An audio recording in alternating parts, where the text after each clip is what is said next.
Assalamualaikum warahmatullahi wabarakatuh. Perkenalkan, saya Mega Nur Cahyani, NIM 103200034, Prodi S1 Kesehatan Masyarakat.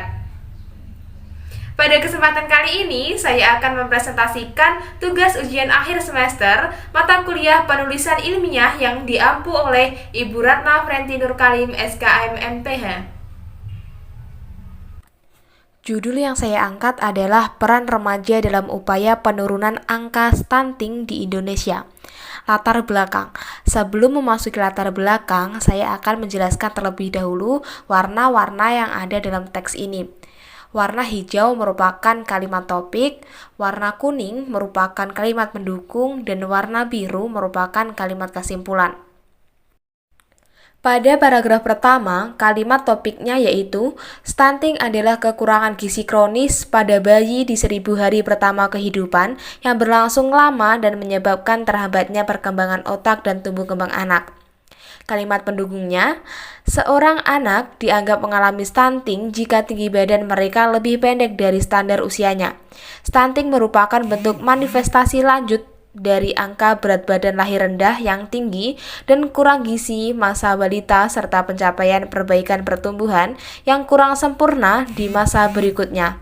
Kalimat kesimpulannya yaitu, berdasarkan Peraturan Menteri Kesehatan Republik Indonesia Nomor 2 Tahun 2020 tentang Standar Anutropometri Penilaian Status Gizi Anak, stunting merupakan status gizi yang didasarkan pada indeks tinggi badan menurut umur, TB per umur dengan Z-score kurang dari 2 standar deviasi. Pada paragraf kedua, kalimat topiknya yaitu penyebab stunting diantaranya yaitu rendahnya akses terhadap makanan bergizi, rendahnya asupan vitamin dan mineral, serta buruknya keragaman pangan dan sumber protein hewani. Kalimat pendukungnya, faktor ibu dan pola asuh yang kurang baik terutama pada perilaku dan praktik pemberian makan kepada anak juga menjadi penyebab anak stunting apabila ibu tidak memberikan asupan gizi yang cukup dan baik. Ibu yang masa remajanya kurang nutrisi, bahkan di masa kehamilan dan laktasi akan sangat berpengaruh pada pertumbuhan tubuh dan otak anak. Kalimat kesimpulannya yaitu, faktor lainnya yang menyebabkan stunting adalah terjadi infeksi pada ibu, kehamilan remaja, gangguan mental pada ibu, jarak kelahiran anak yang pendek, dan hipertensi. Selain itu, rendahnya akses terhadap pelayanan kesehatan termasuk akses sanitasi dan air bersih menjadi salah satu faktor yang sangat mempengaruhi pertumbuhan anak. Pada paragraf ketiga, kalimat topiknya yaitu angka prevalensi stunting di Indonesia pada tahun 2020 diperkirakan mengalami penurunan menjadi 26,92%. Kalimat pendukungnya, penurunan angka stunting diprediksi sebesar 0,75% dibandingkan dengan tahun 2019 sebanyak 27,67%.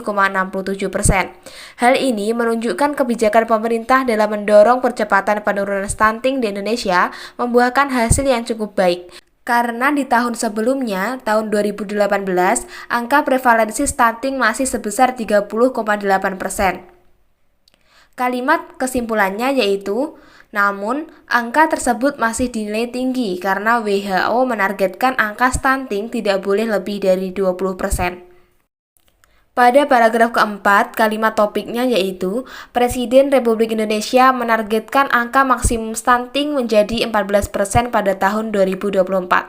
Mengingat begitu kompleksnya masalah stunting, maka perlu sebuah strategi komunikasi perubahan perilaku dalam percepatan pencegahan stunting dengan menyediakan berbagai saluran komunikasi massa untuk mempromosikan bahaya stunting dan pencegahannya. Kalimat pendukungnya yaitu, upaya ini perlu dilakukan bersama antara pemerintah dan non-pemerintah secara komprehensif. Program pemerintah yang telah dilakukan yaitu pemberian tablet tambah darah pada ibu hamil dan remaja putri, pemberian makanan tambahan ibu hamil, imunisasi dasar lengkap, vitamin A, zinc, dan pemberian makanan tambahan balita.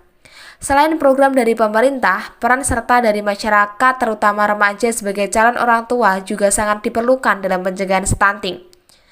Kalimat kesimpulannya yaitu, remaja diharapkan dapat menjalankan perilaku hidup sehat, termasuk konsumsi makanan bergizi seimbang. Selain itu, remaja dapat memperluas wawasan dengan mendalami isu stunting dan menyuarakan permasalahan dan dampak stunting kepada masyarakat secara luas terutama pada teman sebayanya. Remaja sebagai agent of change di masyarakat juga dapat memberikan saran serta mendukung program-program pemerintah dalam upaya pencegahan stunting di Indonesia. Nah, selanjutnya saya akan menjelaskan bagaimana cara membuat kutipan dan daftar pustaka menggunakan aplikasi Mendeley.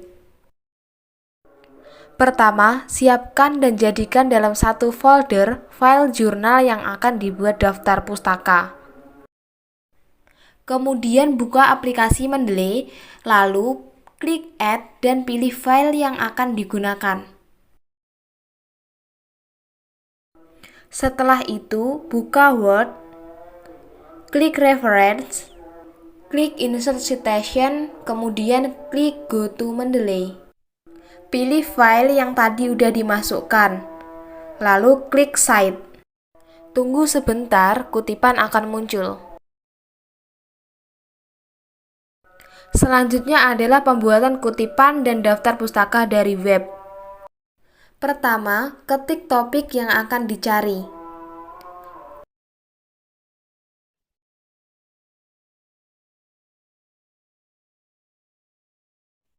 Kemudian buka aplikasi Mendeley, pilih Add Entry Manually, type web page,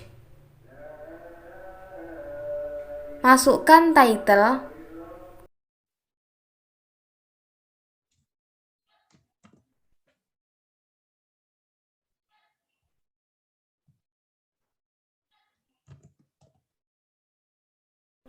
masukkan author,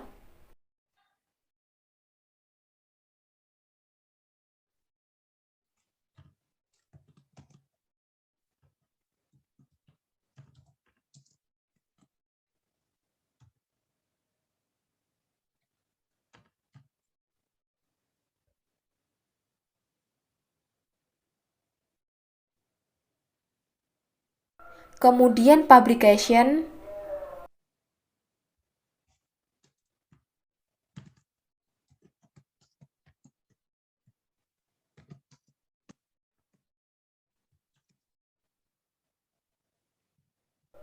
lalu masukkan tahun dan juga URL jika ada.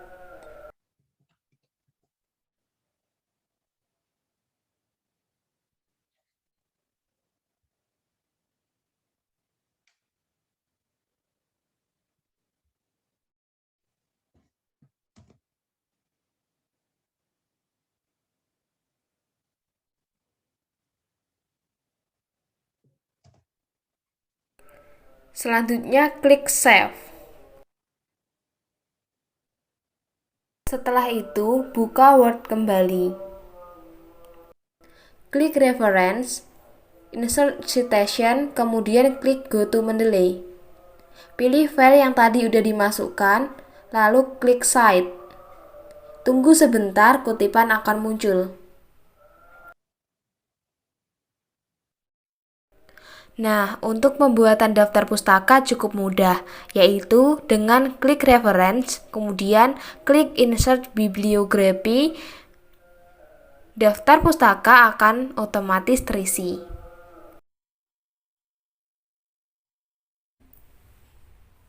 Sekian presentasi dari saya, ada kurang lebihnya mohon maaf. Terima kasih. Wassalamualaikum warahmatullahi wabarakatuh.